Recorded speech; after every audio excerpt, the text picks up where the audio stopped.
Mata Riku bersinar, haha, Jericho, ide bagus. Lakukan sesuai yang Anda katakan saja. Riku langsung membanting setir dengan gila, membawa Reka terus berputar-putar di jalan sempit berkelok-kelok.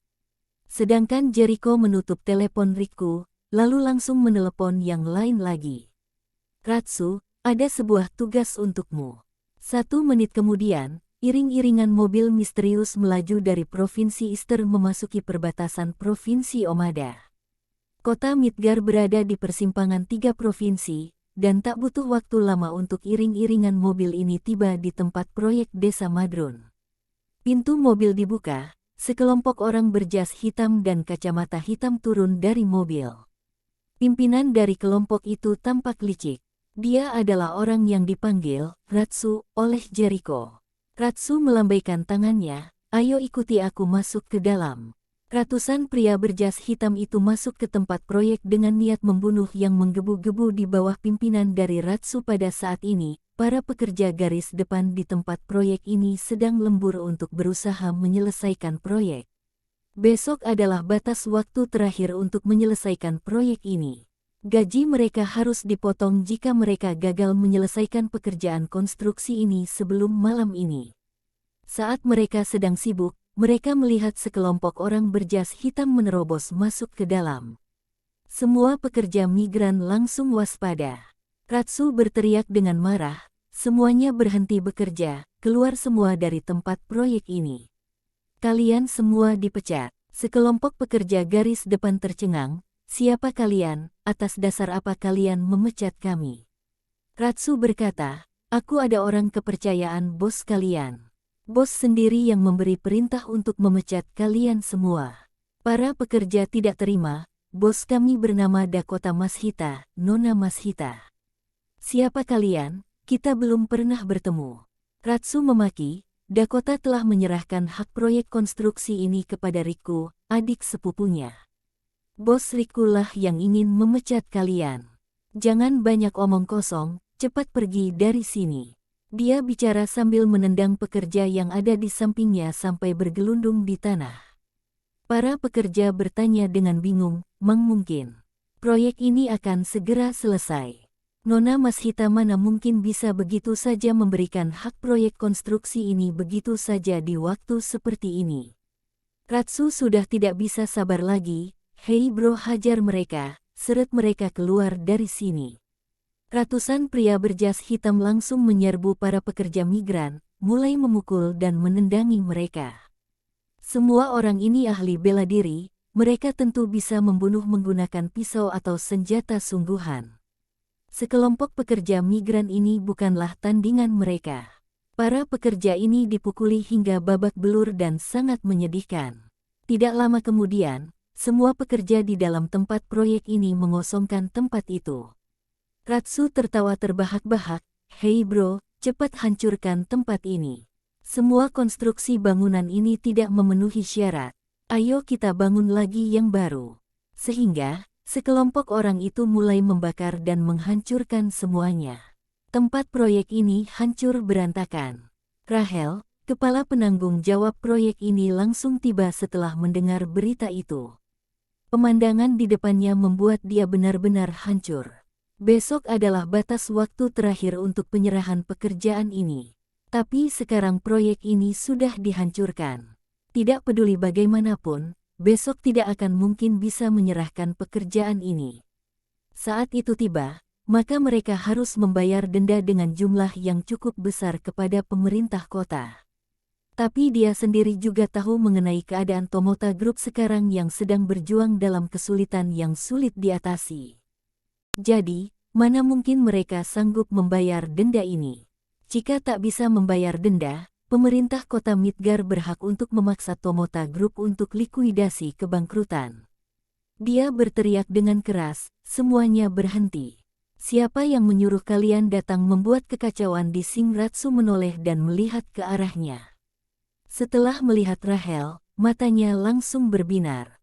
Cantik, bersih, segar dan lembut. Benar-benar tidak disangka, ada wanita cantik seperti ini yang tersembunyi di tempat kecil ini. Bak seekor phoenix emas yang terbang keluar dari sarang gunung. Nafsunya meningkat, dia berjalan menuju Rahel dengan tatapan harimau yang mau menerkam. Hehe, cantik, kemarilah. Aku akan membuatmu melihat langsung apa yang dinamakan kekacauan sebenarnya. Rahel sangat terkejut, dia melihat jelas kalau Ratsu punya pikiran buruk kepadanya. Dia pun bergegas masuk ke dalam kantor dan mengunci pintunya. Ratsu tidak mau menyerah begitu saja, dia mengambil tongkat baja di sampingnya, lalu menghancurkan pintu itu. Hahaha, hei bro, kerjalah dengan baik.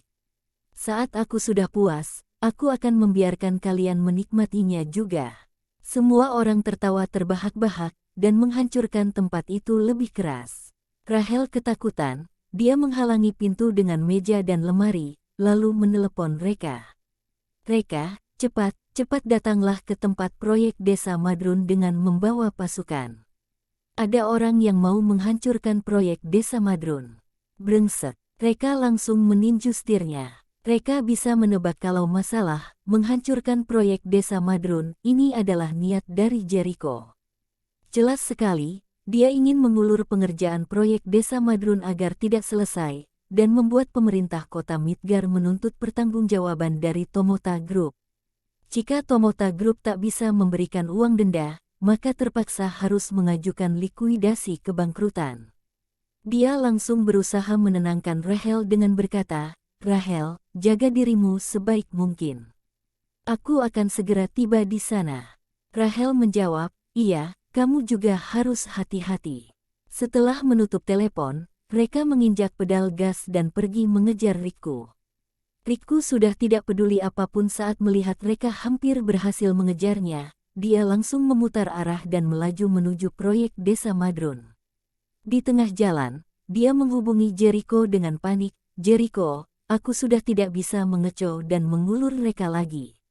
Apa yang harus aku lakukan sekarang? Jika Reka berhasil mengejarku, aku bisa-bisa mati dipukuli olehnya. Jericho berkata, tidak usah panik, langsung pergilah ke proyek desa Madrun untuk berkumpul denganku. Aku sedang bersama dengan Kepala Badan Perencanaan Pembangunan Daerah pergi menuju ke sana. Ada aku, si bajingan itu tidak akan berani berbuat apa-apa kepadamu. Oke, Riku menginjak pedal gas dengan kencang. Dalam waktu kurang dari 10 menit, Riku sudah masuk ke tempat proyek desa Madrun. Yang membuatnya frustrasi adalah Jericho dan Kepala Badan Perencanaan Daerah belum tiba di sana. Namun, ada orang yang sedang menghancurkan tempat proyek ini. Mereka pasti orang-orang suruhan Jericho. Dia langsung berjalan menghampiri Ratsu, cepat hentikan mereka. Aku adalah orangnya Jericho. Pada saat ini, Ratsu masih sedang mendobrak pintu kantor. Pintunya sudah rusak, dia bisa masuk kapan saja dia mau. Melihat garis pertahanan terakhir akan runtuh, Rahel berteriak terus-menerus. Reka masuk ke dalam. Sekilas, dia langsung melihat Ratsu. Kurang ajar. Reka menggertakkan giginya, berani menyentuh orangku, bosan hidup ya. Dia menginjak pedal gasnya melajukan mobilnya untuk menabrak Ratsu. Laju mobilnya sangat cepat sekali, Ratsu tidak sempat menyadari apa yang terjadi, dia langsung ditabrak oleh Reka sampai terlempar. Wah! Setelah menjerit, Ratsu berguling di tanah hingga menabrak dinding, lalu kembali jatuh dengan keras di tanah, lalu batuk berdarah. Tulang kakinya patah dan menembus kulit, terekspos begitu saja di luar, membuat yang lain bergidik melihatnya.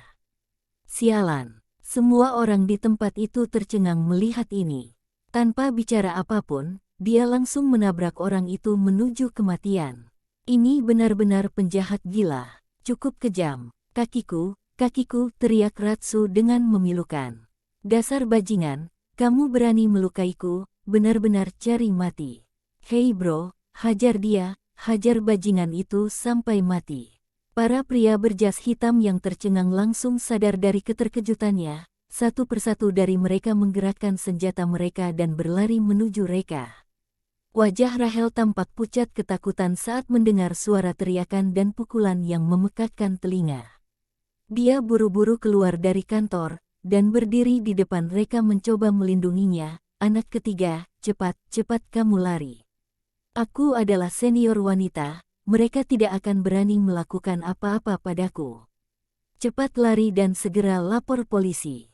Reka agak tersenyum sambil menepuk pundak Rahel. Rahel, tidak apa-apa.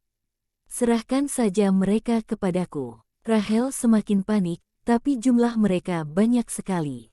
Reka tertawa terbahak-bahak, justru banyak orang jadinya semakin ramai.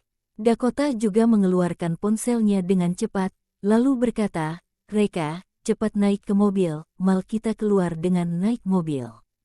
Aku akan menelepon kakekku, dan meminta keluarga Mas Hita mengirim seseorang untuk mendukung dan membantu kita.